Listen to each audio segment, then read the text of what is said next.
একটা সময় মমতা বন্দ্যোপাধ্যায় যখন পুলিশ মন্ত্রী ছিলেন, জয় শ্রীরাম বললে, বাচ্চা বাচ্চা ছেলেরাও জয় শ্রীরাম বললে তাদেরকে গ্রেপ্তার করে নেওয়া হতো। এবং মমতা বন্দ্যোপাধ্যায় পুলিশ মন্ত্রী থাকাকালীন যে পুলিশ অফিসাররা রাজা ধরে আনতে বলেছে তারা বেঁধে আনতো, যেভাবে জয় শ্রীরাম বলার জন্য একের পর এক বিএনএসএস এ মামলা দেওয়া হতো। আজকে আমার মতন অনেকে গলার কাছে দলা পাকিয়ে এসেছে।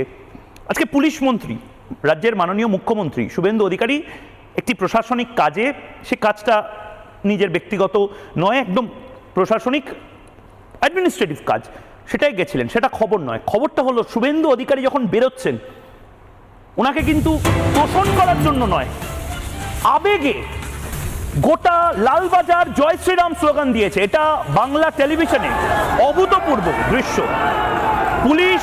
পুলিশ আধিকারিক, ক্যান্টিনের স্টাফ, যারা ওখানে দর্শনার্থী, যারা হয়তো কোনো